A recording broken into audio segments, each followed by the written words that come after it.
Hey, what's up Reefers? Today I want to show you actual proof that a reef tank can be set up really simply as long as you can do water change and have the bare minimum equipment. Of course, you have to be realistic of what you will keep in this really simple reef tank, and I'll show you in a little bit.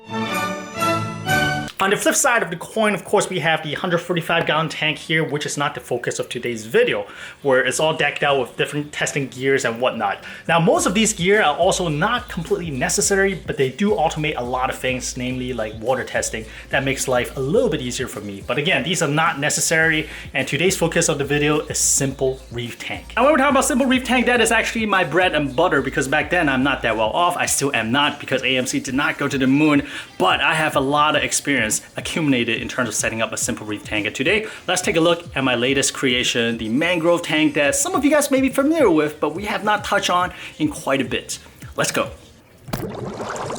Welcome to my computer room. This little tank back here is what we want to focus on today. But first, let me go ahead and feed the fish breakfast. All right, so in this tank, we have 3 current inhabitants. We got a pair of Bangaii Cardinalfish that I'm trying to get them to start breeding. I would love to try my hands on raising some fries. And then we also got that, what I thought was Molly Miller Blenny from the 135-gallon tank, but turns out to be Atlantic Oyster Blenny. And he seems to be coexisting with the Bangaii Cardinals totally fine. Besides the sustainable aquatic pellets, I like to also throw in some prime reef as well. And whenever I feed flake food, I like to drop them from below the water surface, just in case it gets sucked into the overflow, which I'll go over a little bit later in this video. And you can see the fish is still kind of hesitant because I got the camera in hand and not really used to the big camera looming in the face, except for the Blenny. The Blenny doesn't care at all. But the Bangaii Cardinal, usually they're much more aggressive, feeding right up here as soon as I stick my fingers into the water. As the fish is busy feeding, let me just really quickly go over what equipment I have on this tank. I'm gonna keep it really short because I've went over it a couple times already. But in order to illustrate how a simple tank will work, I need to kind of give you an overview of the system first. This is a 17-gallon Mr. Aqua glass tank from Marine Depots, rest in peace. Basically, there's no overflow or drilled or anything built in, just a glass box. This box right here is called the Sumpless ATO and is totally unnecessary. You want to keep things really simple. I added this because I have issue with oil slick at the top of the water surface, so I need some more water agitation at the surface or some way to skim off or pull water from the water surface versus at the bottom, and that's what this thing comes in. Within this chamber, there's my Auto-topoff system and also a small bag of Chemi-Clean Blue, and I added that recently because I added a bunch of gorgonians from my 135-gallon tank into this tank, and I was worried that maybe there's some kind of chemical warfare that may happen, so I stick that in there. But so far so good, or maybe the Chemi-Clean Blue has addressed it, so we're good. But that is totally not necessary. The other piece of equipment I have in the back is a 50 watt, I believe, or 75 watts titanium heater by Finnex. And I want titanium heater because in the past I have had cases where the glass heater broke in the tank and crashed my tank. That was my first 30-gallon reef tank, and that I did not want to go through that one again. In terms of light, I do have my old Radion G4 Pro light over this tank. It is kind of an overkill, but I do have this light laying around and it has like a perfect coverage for this tank, so I figure, okay, let's just keep it in the tank and see how it does. And you notice that I actually angled it a little bit because with the mangrove growing out in the back, I cannot really center the light without hitting the mangrove tree and inhibiting its growth. So I have to shift it a little bit. I want to angle it a little bit just so that the corals down here and the macroalgae down here will get the light as well. If budget is not a constraint, I am a big fan of the Ecotech Radion lights, and you can see in my past video on tank builds that I kind of lean heavily on using Radions. Of course, later on I started getting sponsoring and they just sent me lights like the G5 Pros. But for these older lights, I bought it, and I still think that, you know what, if I were to do it again, I most likely will. I may explore other budget lights, but I think ultimately I just like how polished it is in terms of the hardware as well as the UI UX. But there is a diminishing return of investment in terms of how much you spent versus how much you get. But for me, in terms of light, I don't like to cut corners. I'm just a big fan of this. But later on, who knows, maybe I'll change my mind. But as of right now, Radion is still kind of like my go-to if budget, again, is not a big concern. Most lights out on the market should be good enough to grow corals. For example, in my $146 budget build, I used the, I think it's like $68 Aqua Nights, and that was perfectly fine growing corals. And to be fair, it is not as strong as this particular Radion, so I do notice that coral do kind of grow a little bit differently. They seem a little bit fluffier under the Radions, probably due to the higher power value. Everything else is relatively the same. Water current is still strong, so mostly it's the light that's different. But The lower par light can definitely grow corals these days, but the higher ones with like better UI UX may be worth considering if you're not tight on budget. But since today's topic is more on setting up a simple reef tank, which does not necessarily equate to the cheapest, so I'll kind of leave the dollar value not as much of a focus for this particular video. To round out equipment, I do have an extra plant grow light for a mangrove tree right here. I don't have a lot of information in terms of grow lights. I just mainly relied on Amazon review as well as the coverage because I know my mangrove is gonna spread out. So I wanna make sure this one has a nice coverage as well. It looks kind of goofy with like one light down here, another light down up here. But I do think that in order to be more successful with mangrove, we have to stop considering them as like a part of the reef tank. It's something separate because for the most part, they're gonna grow next to or outside of the main reef light source. So they do need their own light. And when you separate it out, what's even better is that now you can tune this in terms of time. You can like, for example, if you don't want this light to be on when the main tank's light is on, just reverse the life cycle. Next up, we got water circulation. In terms of water circulation, I do have a Ecotech Vortech MP10 pushing flow here, and also the ATO is also kicking some flow from back there. Now, if you remember from my budget nano tank, I only have a power filter pushing water. I think it's Aqua Clear, either 50 or 70, and it's totally fine. Whichever way you can move water in this tank, as long as there's not a lot of dead spot, or ideally no dead spot, it'll work. So you could go a little bit high end, for example, like the Vortech, or you can go a little bit more budget, just using a power filter or just one of those really cheap J-Bow pump work perfectly well, as long as you can move some water and get some water agitation going. So to sum it all up, in order to get a really simple reef tank like this going, you just need water circulation, right? You need a light source and you need heating. And that's pretty much it. You're done. I've kept maybe 7 or 8 reef tanks like this really successfully. Heck, back then I was even using tap water and I get hair algae, yes, but corals are happy and perfectly fine as well. So reef tank can be as simple as this. One piece of equipment, if you can spur a little bit, that I will highly recommend is a auto-topoff system. Because if you do not keep your water consistent, as fresh water get evaporated with the tank, the salinity goes up and that's gonna drag all the parameters out of whack as well. So if that's one piece of equipment that you would spend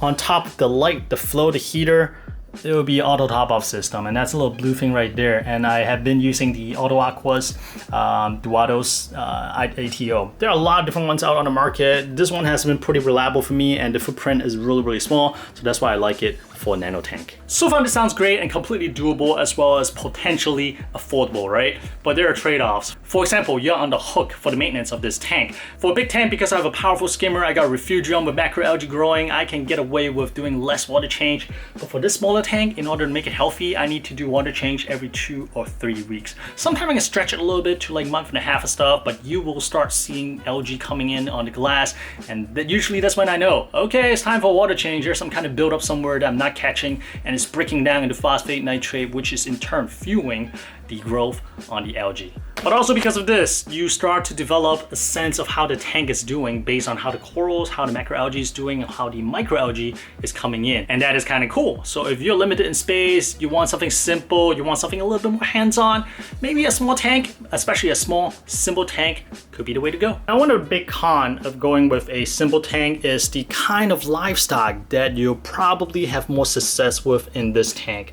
For example, if you look at this tank right now, you notice it's mostly like soft corals and LPS.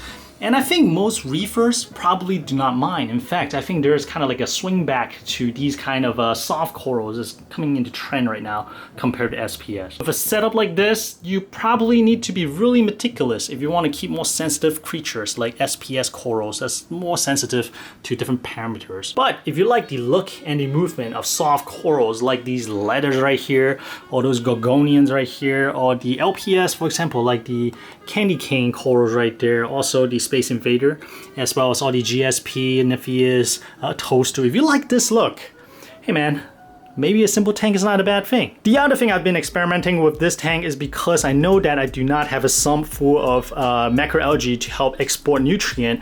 I actually started growing macroalgae in this tank. We got these palm tree macroalgae, we got some of the Prolivias, we got some Hyes in the bag, we got some red grape macroalgae. So in this tank, I kind of put the concept of refugium into the display tank as well.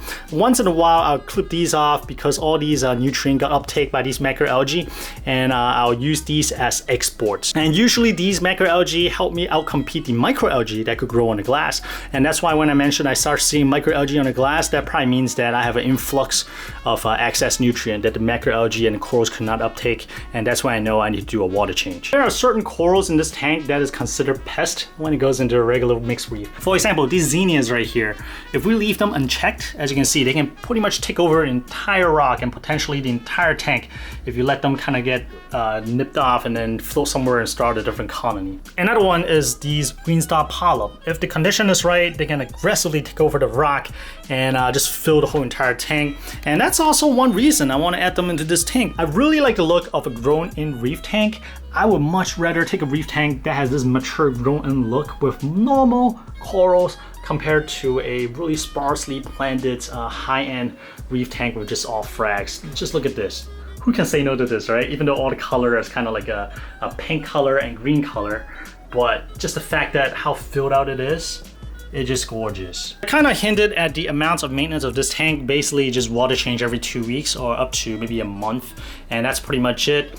These days I started dosing a little bit of magnesium because the mangrove tree do appreciate some magnesium. Sometimes I also dose a little bit of Chaeto Grow, simply because I was trying to grow some macroalgae in this tank as well, so I feel like those plants probably appreciate those little elements as well. But to be honest, if you do water change religiously every 2 weeks or so, you probably do not need to dose anything unless you go like heavy SPS in a small tank like this, which is doable, which is totally doable, but it just takes a more meticulous person than who I am. I am kind of like a lazy reefer, not like a lazy reefer, I am a lazy reefer. Here we see the leaded coral literally growing out of the water, but that's not stopping it, and it seems to really enjoy the flow as well. So seeing this, I may even crank up the flow just a notch just to see how the coral behave, because right now I feel like the leader is actually blocking all the flow to the rest of the tank. That's why everything is kind of stilled. I did not actually stop the flow for filming. It is how it looks, but because of the low flow, we do get to see the zinnia pulsing a lot more. It pulses a little bit as well, but it's not as apparent. So this is kind of like a cool look as well. Like I mentioned, zinnia, they may kind of like float off and start another colony somewhere else, as seen here. Good thing this tank is kind of like a mixed bag, so I really don't mind it at all. I really appreciate how the zinnia actually fills out all the gap. The only issue I have is this dark corner that is being shaded by the leather. So I don't know what to do here yet. I may need to trim back the leather, which I would hate to do because it's growing so well. Or I may put a rock here and move some of the corals up a little bit higher. And I do believe that in this tank, I need to introduce some maybe red color or something. Right now everything is kind of like pink and green. It would be nice if there's more red. So I'm on the lookout to look for some kind of red corals. I think like Goniporas or some corals that like dirtier water may do well in this tank, so I may try that. Or I may try my hand on growing some dragon breath macroalgae. I think that'll look beautiful in this tank as well. So this is my pitch for a simple reef tank. I've heard the criticism of simple reef tank. For example, people say that, oh, this tank is easy to maintain because it's all easy, cheap, common corals in there. But sometimes people don't mind, you know. Personally, I really like the look. It just feels calming and different from all the neon color from a more modern reef tank. I'm totally fine with it. If you have the same taste, if you prefer a less hassle reef keeping experience, and if you prefer something potentially more affordable, maybe a simple reef tank is the way to go. Well, I hope you enjoyed this video. If you did, I would appreciate you leaving a like so I know that you like contents like this. And I'll see you next Sunday at 12:30 p.m. sharp. Bye.